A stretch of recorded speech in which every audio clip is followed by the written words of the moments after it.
Hey everyone, it's Michael. Today I am here with an update episode of the podcast, and one that has been several years in the making. Back in May of 2019, I covered the story of Liberty German and Abigail Williams, two teenage girls that were killed in small-town Delphi, Indiana back in February of 2017. They were first reported missing on February 13th, and their bodies were recovered the following morning, after an exhaustive search to find them in an area near a high bridge, where the girls had last posted photos of themselves to social media websites. In the months that followed, police in Delphi, aided by the Indiana State Police, who oversaw the investigation, would publish details about it in the hopes of encouraging new tips or leads. This included a photo of the alleged offender taken by Liberty German before her death, also audio snippets of the alleged offender, taken during the same recording. However, in the years that followed, investigators seemed to struggle with a narrative to push forward in order to gather more clues. When I covered the case back in 2019, they had decided to throw out a suspect sketch in favor of a younger, different-looking man, and began to focus information on that. More recently, information arisen from another podcast seemed to focus on a named suspect in particular, but it looks like that might have just been smoke. Just 3 days ago, on Friday, October 28th, 2022, a press conference was announced in the case, the first in more than 3 years. Immediately, speculation began to run rampant, with family members of the victims, including Kelsey German, the sister of Liberty, posting cryptic messages that seemed to point to closure. That was somewhat confirmed today, Monday, October 31st, on Halloween, when the press conference started. Some police officials spoke that you may be familiar with, Sheriff Tobe Lazenby and Superintendent Carter, who you heard from in my original episode, along with new voice Carroll County Prosecutor Nicholas McClelland. While they didn't get into many specifics during the press conference, citing a sealed probable cause affidavit, they did announce that a suspect was in custody. 50-year-old Richard Allen, a Delphi native, who is being held without bond, having entered a not guilty plea during an initial hearing on Friday, during which he was indicted on 2 counts of murder. While details are still rather scarce at the moment, we do know that Richard Allen lived in Delphi and worked at a local CVS. Reports from over the weekend indicated that investigators had started circling around him in recent weeks, and conducted searches of his property just recently, reportedly focused in on a burn pit on his property. Now, I'm going to play for you the audio from today's press conference, but I must remind you that there is not a ton of information given out during it. The officials that spoke did so carefully, choosing to deliberately withhold a lot of information, presumably because the suspect, 50-year-old Richard Allen, is not cooperating with authorities. It's also possible that there are other individuals involved in the case that investigators are still after. They seem to address this during the press conference, saying their investigation continues despite this arrest. So keep all of that in mind while listening, and know that this is less of an informative press conference and more of a cathartic one. Good morning. My name is Sergeant Jeremy Piers, Public Information Officer for the Indiana State Police Lafayette Post. I'd like to thank you all for being here and thank the Delphi United Methodist Church for allowing us to use their facility. This morning we're going to provide an update on the investigation into the murders of Abigail Williams and Liberty German.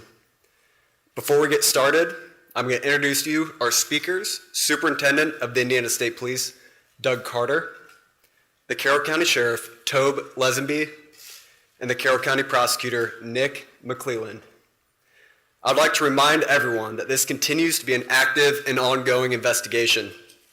At the conclusion of this press conference, we are going to answer a limited amount of questions out of respect to the investigation and the process that will follow today.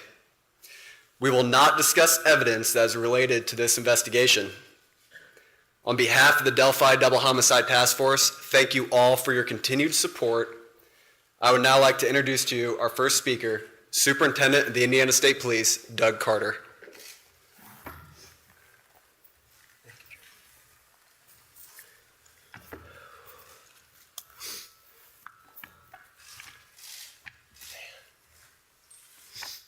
Give me just a second here.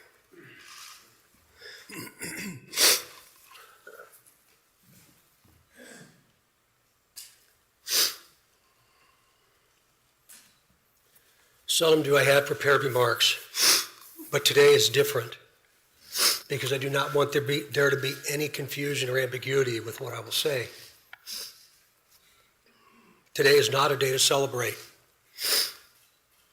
but the arrest of Richard M. Allen of Delphi on 2 counts of murder is sure a major step in leading to the conclusion of this long-term and complex investigation.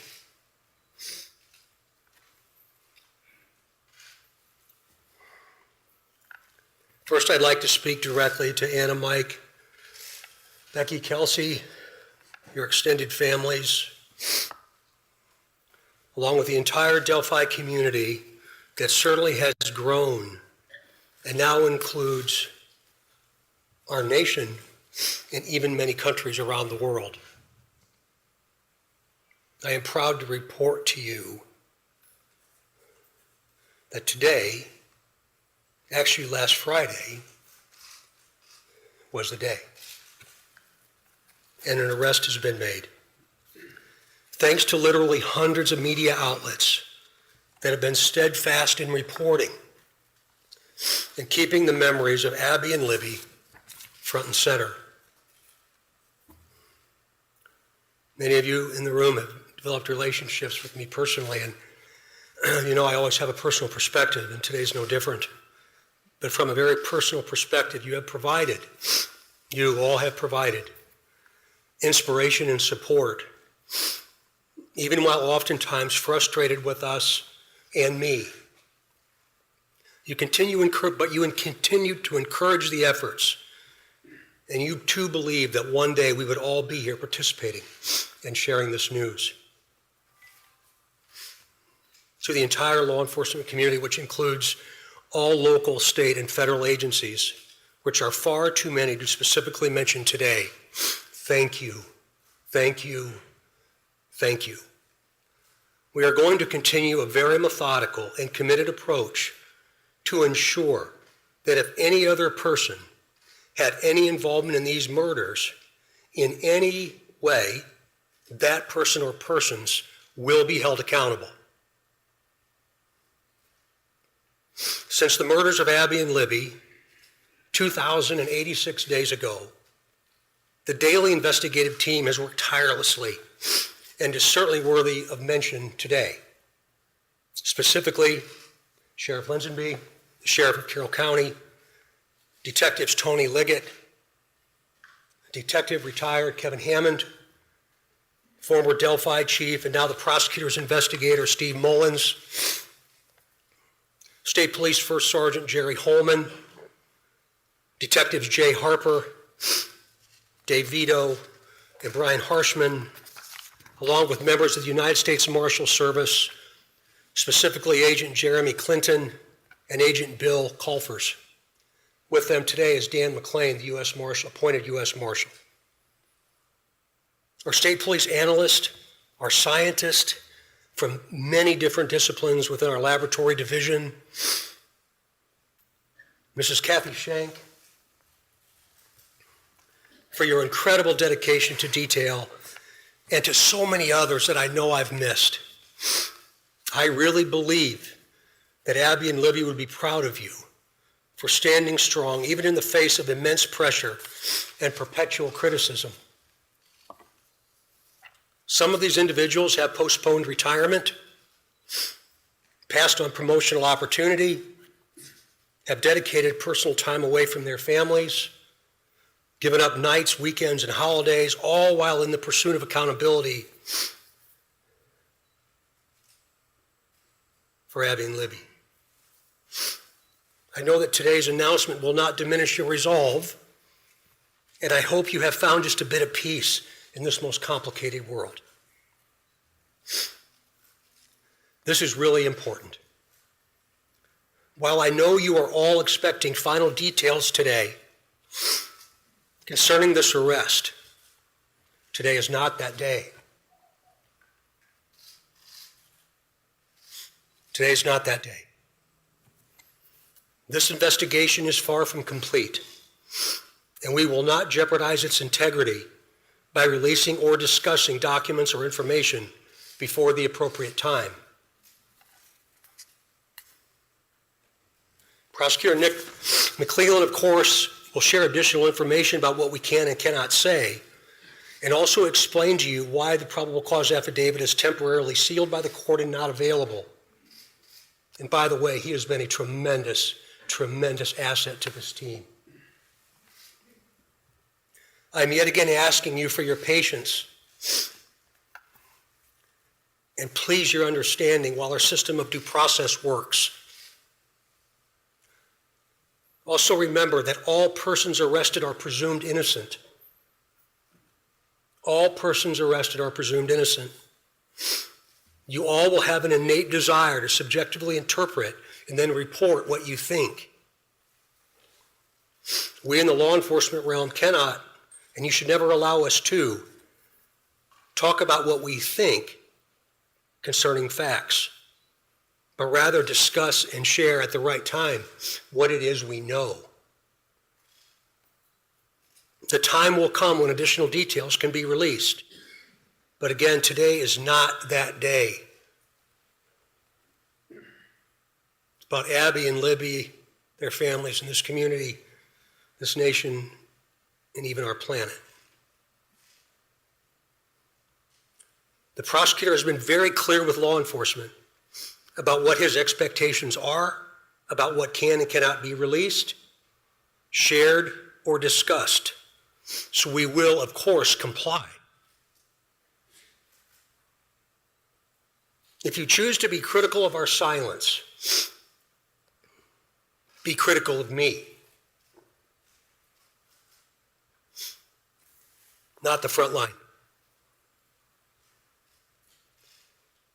These are the folks that have committed their entire lives to a successful conclusion.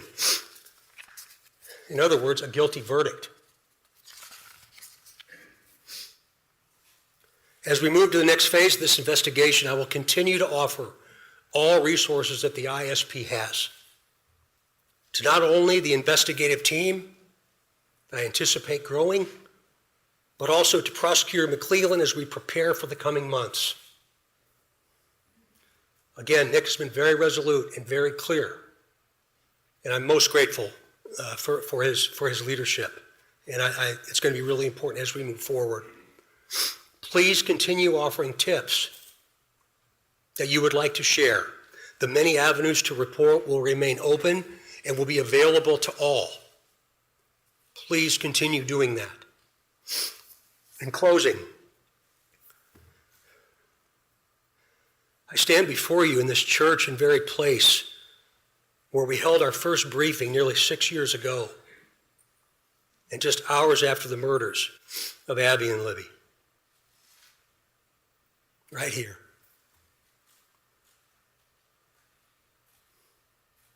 Pulling in today, I wasn't really sure what emotion I would experience. But peace came over me. And I didn't expect that to happen. And I hope all of you, with all the different responsibilities you have from around the planet today, have felt some of that as well. But remember, we're not done. I think what we all have experienced proves that together there's nothing we cannot do. But more importantly, giving of ourselves, all of us,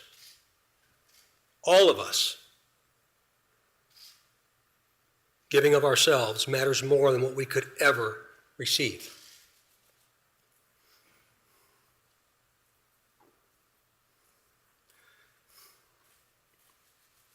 Abby and Libby, though in death, have had a profound effect on so many of us, on how we live, and as importantly, who we all should be. I would now like to introduce to you my friend and the Carroll County Sheriff, Tom Ledsby, for his remarks. Sheriff.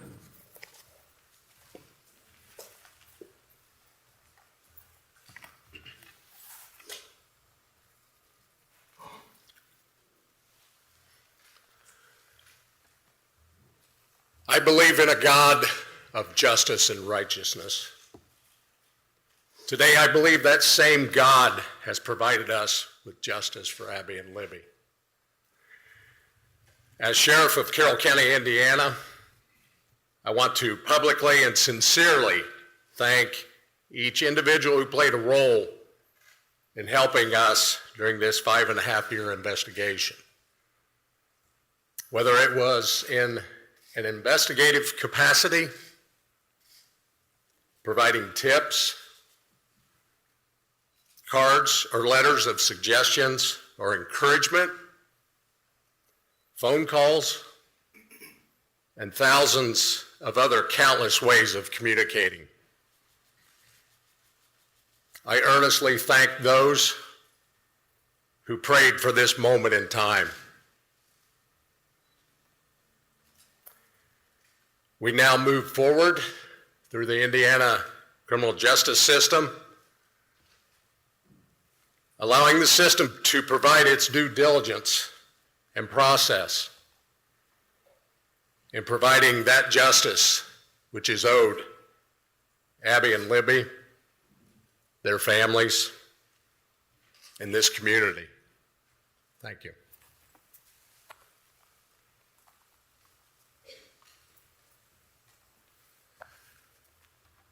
Welcome, everybody. My name is Nicholas McClellan. I'm the Carroll County Prosecutor, and before we get started, I want to reiterate some of the things that Sheriff Lesenby and Superintendent Carter stated. I first want to thank both of them. They've been a great support to my office throughout this investigation. They've always been there for a phone call and always been willing to help a hand or a line of assistance to me and my office during this investigation. I want to thank the team behind me. This is the Homicide Task Force team that we've put together. Thank them and thank their families for being so understanding for the many nights they've worked away from their families, away from their children. There are many dates in a lifetime that you're going to remember. The date your children are born, the date you're married, the date you buy a first house, the date Abby and Libby went missing. One of those dates was last Friday, October 28, 2022. At that time, we had gathered evidence to formulate a PC that we submitted to the court, and the judge did find probable cause for an arrest of Richard Allen. He's been charged with 2 counts of murder for the murder of Abigail Williams and Liberty German. This investigation is still very ongoing. We're keeping the tip line open, the tip email open. We encourage everybody to continue to call in tips, not only about Richard Allen, but about any other person that you may have. For that reason and for the nature of this case, the probable cause and the charging information has been sealed by the court. I've been very clear to everybody that per the court order, we cannot talk about the evidence that's in the probable cause or the evidence that's in the charging information. That will become evident to you at some point and it'll be released, but right now is not that day. Today's about Abby and Libby, focusing on them. Mr. Allen has had his initial hearing. He's entered a preliminary plea of not guilty.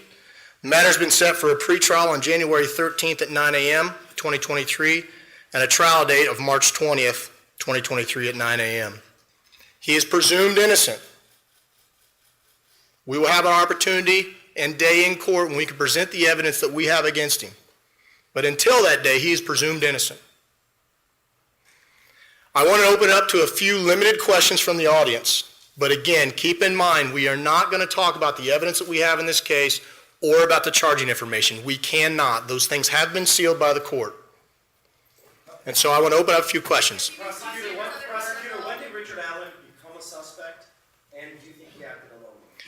Again, that's part of the investigation, so I'm not going to talk about those things. What I can say is that we have probable cause established by the court for his arrest, and he is in custody. He's being held currently without bond. How long has he been a suspect?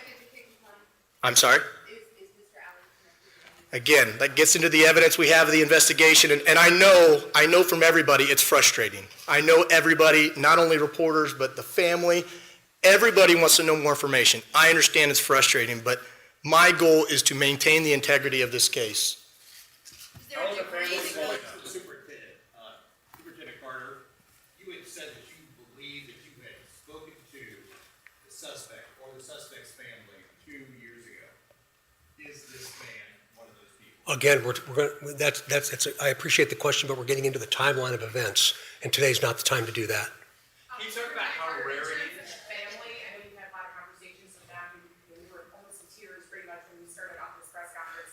Can't imagine how emotional it is for everybody that's worked on this case. What was your conversation first like with the family of Abigail when you were able to tell them you finally got the suspect? It was a very personal moment for me, and I think it was a very personal moment for them, for all of us that have had interaction with the family. We developed a relationship that I think is going to last at least one lifetime, and maybe a second. So it was a very, very, very sad yet a very humbling experience. Superintendent, you asked for tips, you, detective work, there was a reward for $325,000. Did this all come together to make this nexus? Is that a combination of all three things that led us to this day, or is it one or the other? Well, eventually you'll be able to see what led us to this day, but again, today's not that day. To include the reward, you mentioned that, Raphael, about the reward itself, and again, very premature for us to talk about that. There's still a tremendous amount of work to do. What would you say that Abby and Libby have taught you in depth that we can remain to continue on with?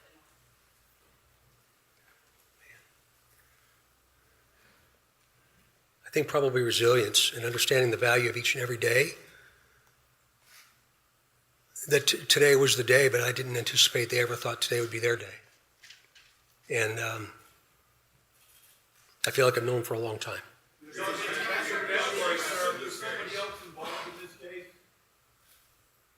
Excuse me? Do you assume there's any other individuals involved in this case? We haven't closed the door on the investigation. And so that's why we keep the tip line and the tip email open. And so we're not presuming anything at this point, but we're going to continue to take tips, continue to take any information anybody has. And as we've done with all the information we've gathered, we're going to look at that and examine that and see where it leads us. Mr. Prosecutor, can you explain the law? You've asked the court, based on this investigation, that these documents should remain out of the public view. Can you explain, without getting into the details of what's in the documents, but this is not regular. Usually a public hearing is held. We should be able to see all the documents, right? Sure, But sure. you made a decision. Can you explain your decision as to why you believe that over the next 30 days, no one in this room should have access to those records? Sure. It is unusual. We don't do it very often in all the cases that we handle here in Carroll County. We did it in this case because the investigation is still open. And while all cases are important, the nature of this case has some extra scrutiny with it. And so my office, felt it was important to seal those records. There will be a public hearing on whether or not those records are going to remain sealed or not. There'll be public notice for that hearing so that everyone can attend, but there will be a hearing to determine whether or not they're going to stay sealed. But for now, to me, it's about protecting the integrity of this case. I want to have an opportunity at some point to have an opportunity in court to explain the evidence and for that not to be tarnished or tainted or anything like that. Again, he's presumed innocent. And so it was important for me in this case to do that. Hold on just a minute. We're not going to comment on that right now as part of the investigation. Again, we just encourage everybody to continue to call in tips if they have them about anybody, and we'll examine those tips. How does it feel for you guys to have searched nationwide for nearly 6 years, going all over the place, only to find your guy, down the street from your office? That's a hard question to answer. It's a mixed emotions. I've been watching the news all weekend like everybody else has, and I think a lot of the members of the public said it right. It's bittersweet. It's a step in the right direction. It's concerning that he's a local guy. So I think just different emotions. Again, this is a step in the right direction. This is the first step into getting into court and having a trial. And so.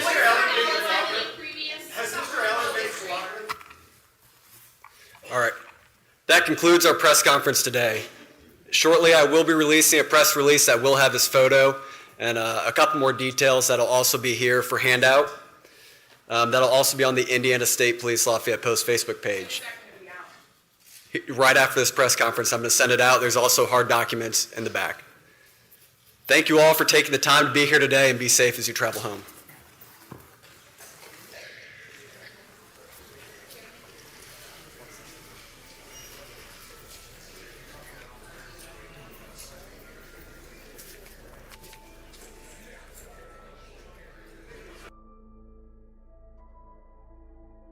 So, while this case is far from being resolved, it seems like we're well ahead of where we were just even a week ago. Back then, we didn't know the name of Richard Allen, who has been indicted on 2 counts of felony murder with pre-trial hearings set to begin in January of 2023. I can only hope for the sake of Liberty German and Abigail Williams, as well as their loved ones, that this story isn't unresolved for much longer.